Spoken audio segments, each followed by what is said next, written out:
हमने previous video lecture में alternating EMF E equal to E naught sine omega T ये obtain किया। RMS value of EMF, mean value of EMF ये find out किया। अब new topic AC circuit with resistance only. अब हमको इस AC EMF को रेजिस्टेंस, इंडक्टर और कैपेसिटर में कनेक्ट करके देखना है और ये देखना है कि what is the phase relationship between current and EMF in circuit containing resistance only, inductor only and capacitor only. Then we take the first topic AC circuit with resistance only. Now draw a circuit. Resistance R is connected with AC supply voltage and given by this voltage is given by V equal to V naught sin omega t, and we have to find out what is the relation between current and voltage in this circuit. What is the phase relationship? Let this voltage is called instantaneous voltage. Let instantaneous voltage V equal to V0 sin omega t. Therefore, by Ohm's law, हमें मालूम है ये resistive circuit है तो यहाँ ohms law obeyed होगा, तो by Ohm's law the instantaneous current I will be V upon R. I equal to V upon R. By putting the value of V, suppose it is a equation 1, by putting the value of V, V naught sin omega t upon R.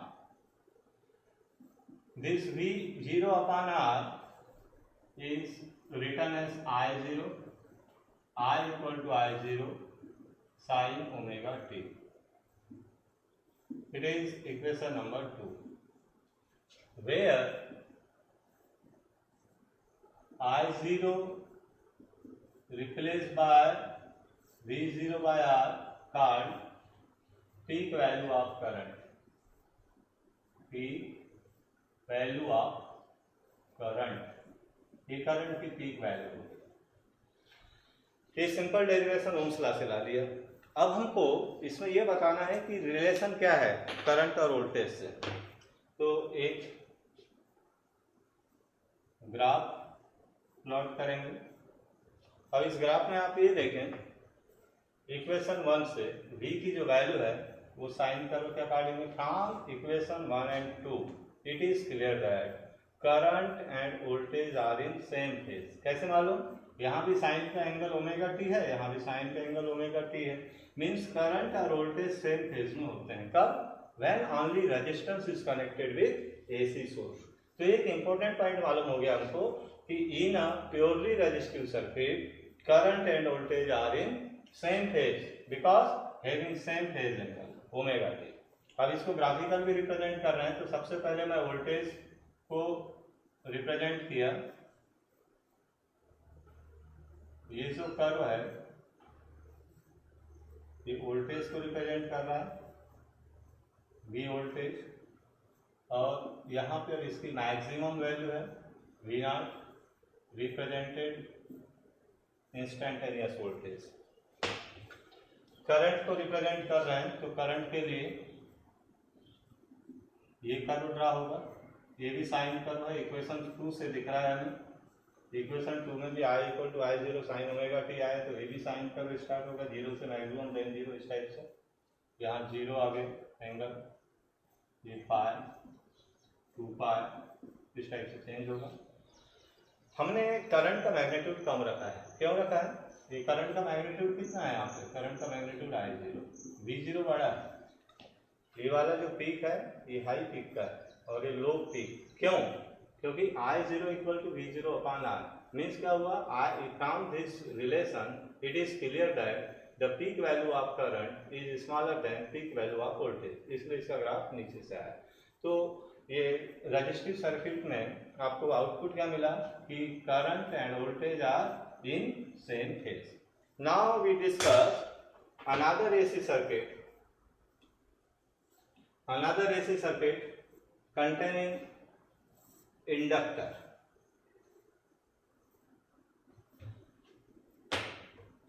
Then our next heading is AC circuit with inductor only। Inductor is represented by L। तो suppose हमारे पास में कोई inductor है और इस inductor को हमने यहाँ पे लगा दिया। डायग्राम में स्मॉल चेंज होगा, जहाँ रेजिस्टेंस बनाया है वहां पे आप एक कॉइल ड्रा कर दीजिए। Consider inductor of inductance L connected with instantaneous voltage V। Again, let instantaneous voltage V equal to V0 sin omega t। Equation number 1, V equal to V0 sin omega t। Now we have to find out current in this circuit। Current की value क्या होगी ये निकालना है। Current की value निकालना है तो आप यहाँ ओम्स लॉ अप्लाई नहीं कर सकते। जैसे हमने अभी प्रीवियस टॉपिक में ये देखा कि by Ohm's law I equal to V upon R लिया था। ये इंडक्टिव सर्किट है, नॉन ओमिक सर्किट है, ओम्स लॉ ओबेड नहीं होता। तो इंडक्टेंस का वोल्टेज करंट के साथ क्या रिलेशन है तो हमने प्रीवियस चैप्टर में पढ़ा था इलेक्ट्रोमैग्नेटिक इंडक्शन में। Instantaneous voltage V equal to L d i by d t, ये रिलेशन पढ़ा है हमने। इंस्टेंटेनियस वोल्टेज या induce EMF V equal to L d i by d t. From this equation we have to find out current. Therefore di upon dt will be equal to V by L।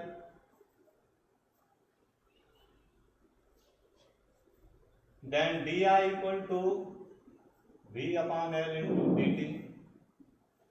After integrate both sides, integration of di equal to integration of V by L di dt।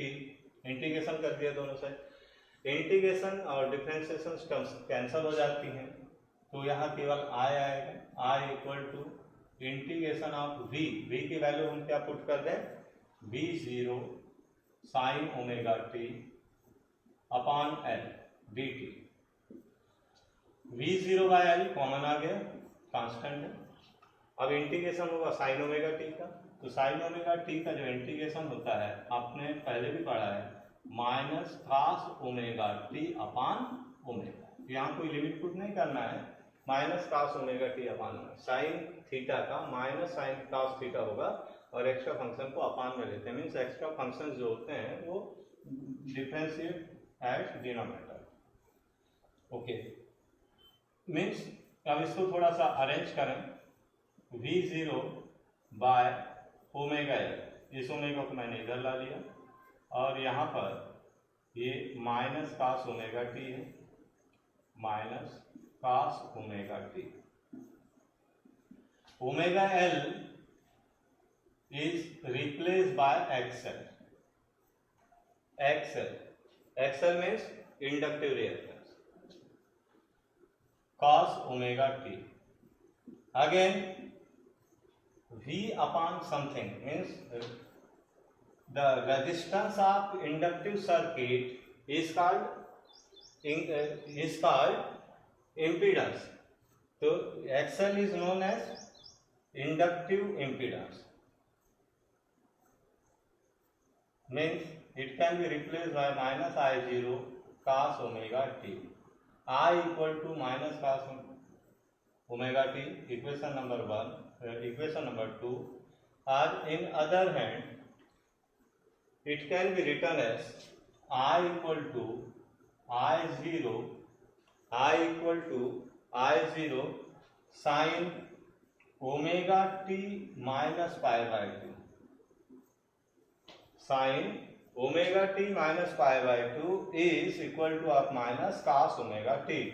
It will be equation number 3। Okay, then dear student, here we find out the value of V is V0 sin omega t and value of I is I equal to sin I0 sin omega t minus pi by 2.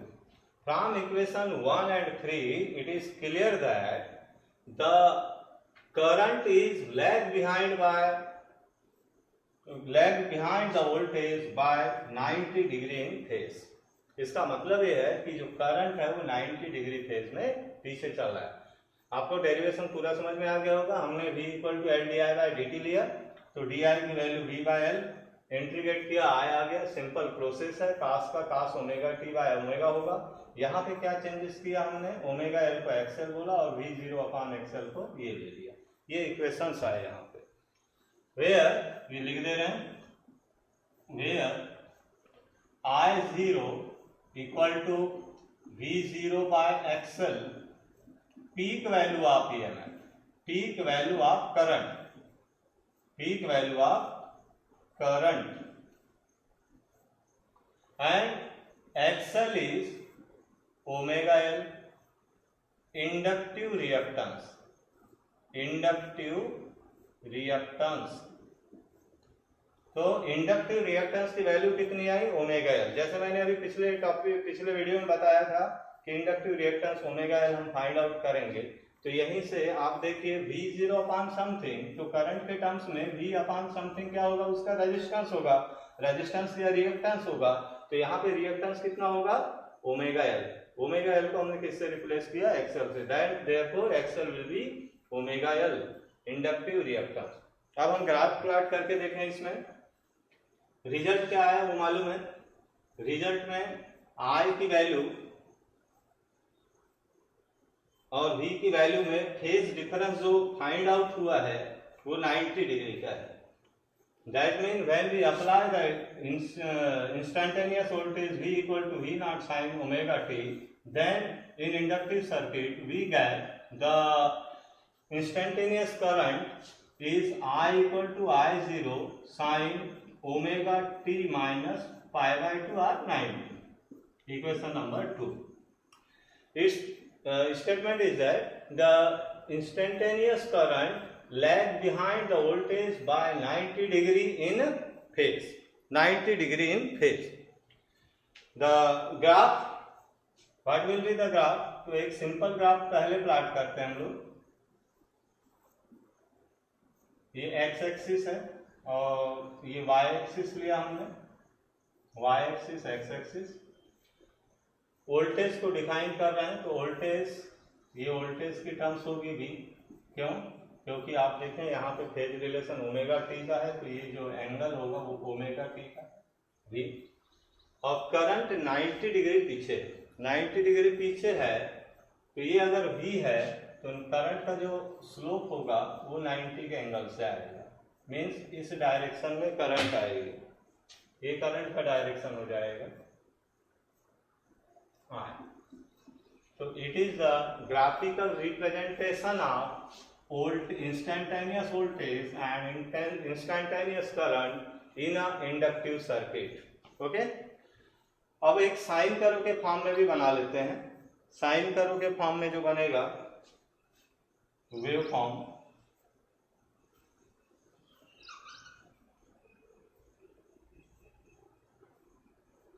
सबसे पहले हम V को represent कर रहे हैं जैसा previous topic में किया। V और I, ये इंस्टेंटेनियस वोल्टेज रिप्रेजेंट कर रहा है, इसकी पीक वैल्यू कितनी हो गई, V नॉट। ये इक्वेशन 1 को मैंने ड्रा कर दिया, V equal to V not sine omega t, sine curve बना लिया। अब इसके बाद में इसका करंट के लिए कर्व बना रहे हैं, तो करंट 90 डिग्री पीछे चल रहा है, तो 90 डिग्री पीछे चलेगा, तो इसका जो ग्राफ आएगा 90 डिग्री पीछे में वो यहाँ से बना रहे हैं, ये ऐसा लिए।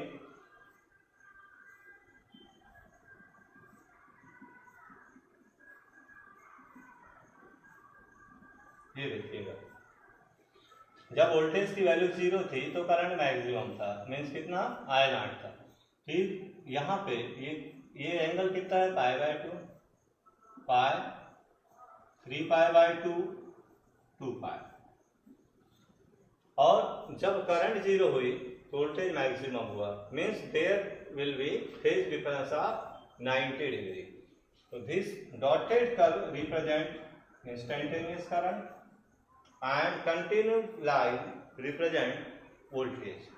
So it is the graphical representation of voltage and current in an inductive circuit, and we obtain the current lag behind by 90 degree in phase with voltage. In other way, we can say voltage lead the current by 90 degree. voltage यहाँ lead कर रहा है और current lag behind है. Okay? अब हम लोग next third circuit देखेंगे। अभी केवल एसी सर्किट विथ रेजिस्टेंस देखा। एसी सर्किट विथ रेजिस्टेंस में क्या हुआ कि सेम फेज मिला था करंट और वोल्टेज के बीच में। अब एसी सर्किट विथ कैपेसिटर, अब हमारे पास में कोई कैपेसिटर कंडेंसर जुड़ा हुआ है। AC circuit with capacitor only C, तो यहाँ पर एक कैपेसिटर बना लेते हैं, कंडेंसर। ये कंडेंसर का डायग्राम है। Now consider a capacitor of capacity C connected with the instantaneous voltage V equal to V0 sin omega t. Let instantaneous voltage V equal to V0 sin omega t. It is the equation 1. यानी सभी derivations की starting same way में हमने किया है। अब हमको current की वैल्यू निकालना है। तो पहले जैसे हमने डिस्कस किया कि रजिस्टिव सर्किट में ओम्स लॉ लगा दिया था करंट निकालने के लिए, और इंडक्टिव सर्किट में इंडक्टेंस से रिलेटेड फार्मूला लगा लिया था। अब इसमें कैपेसिटर से रिलेटेड फार्मूला अप्लाई करेंगे। तो कैपेसिटर से रिलेटेड क्या फार्मूला होगा, V और I के बीच में एक रिलेशंस देखें तो V और I के बीच में रिलेशंस से क्या होगा कि हम लोग इसकी वैल्यूज फाइंड आउट कर लेंगे। करंट की वैल्यूज निकालना है। तो we know that the current I equal to dq upon dt. We know that the rate of flow of charge is called current, and Q is connected with V. In next topic, next step, Q equal to CV by dt. Q can be written as Q equal to CV. Then C को common लिया, d by dt, और V की value लिख दिया V0 sin omega t, V0 sin omega t। C V0 बाहर किया, sin omega t differentiate होगा d by dt of sin omega t। sin omega t का डिफ्रेंशिएशन होगा। तो हमें मालूम है कि sin का जो डेरिवेटिव होता है वो cos ओमेगा t होता है और इनटू में ओमेगा आएगा। तो in next step I equal to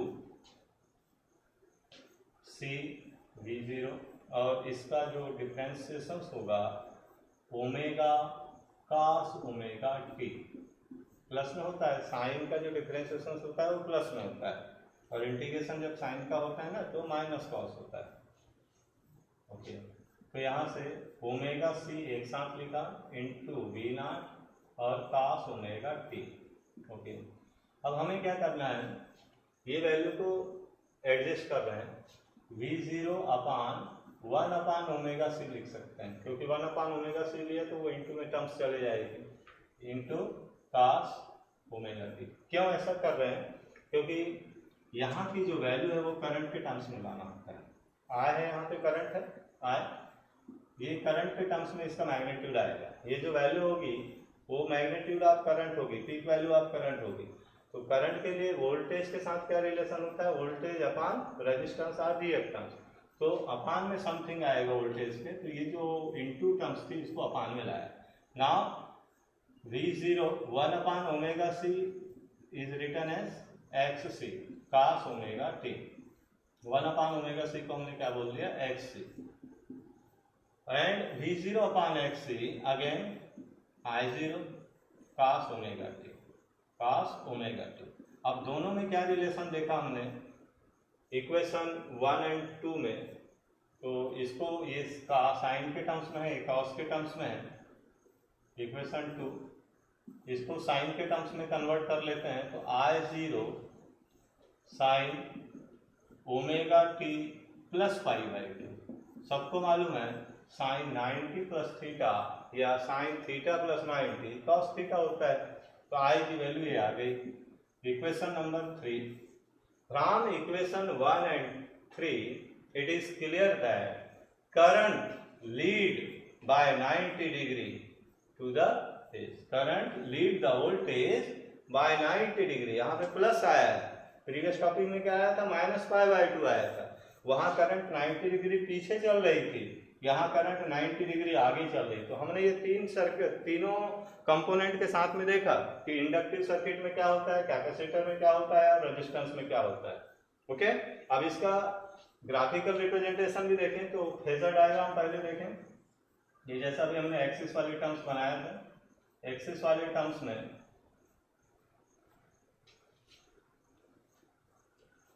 phasor diagram भी बना ले। मैं रिजल्ट लिख दे रहा हूं पहले। Equation 1, applied voltage I equal to I0 sine omega t and obtained voltage instantaneous current I equal to I0 sin omega t plus pi by 2. It is the result. Okay. From this we draw a phasor diagram. It is a x-axis, y-axis, and suppose it represents instantaneous voltage making angle omega t. It is clear in equation number 1. Now we draw phasor diagram for current. Current is 90 degree ahead with voltage. तो हम current को ऐसा बनाएंगे, इसके साथ में 90 degree दिखाना है। ये करंट हो जाएगी I और ये पाई बाई 2 का एक रिलेशन हो गया। ओके, तो it is the phasor diagram. Sign curve के फॉर्म में अगर लेना है तो ये एक डायग्राम होगा, ओमेगा टी। साइन कर्व बना लेते हैं पहले। तो पहला जो ग्राफ होता है हमने बताया कि ये इंस्टेंटेनियस वोल्टेज को रिप्रेजेंट कर रहा है। इसकी जो वैल्यू है, पीक वैल्यू V है। अब करंट के लिए बनाना है, उसमें क्या किया था, रेजिस्टिव सर्किट में करंट साथ साथ में चली थी, इंडक्टिव सर्किट में करंट यहाँ से चले थे। इसमें 90 डिग्री आगे चल रही है, तो आपको यहाँ से बनाना होगा। इसमें ये आए मैक्सिमम, ये मिनिमम, देन मैक्सिमम। ये करंट के लिए आएगा। ये पाई बाई 2 का फेज रिलेशन है, यहाँ पे pi by 2 pi 3 pi by 2 2 pi. Okay, this dotted line represent current. तो डियर स्टूडेंट, अब आपको समझ में आ गया होगा कि what is the phase relationship between current and voltage in resistive circuit, in capacitor circuit and inductor circuit. In resistive circuit, we observe the phase difference is 0 between current and voltage. In inductive and capacitor, phase difference is 90. In both circuit, phase difference is 90. But in inductive circuit, voltage is lead the current by 90 degree. Inductive circuit में voltage lead करता है and in capacitive circuit current lead the voltage. Okay.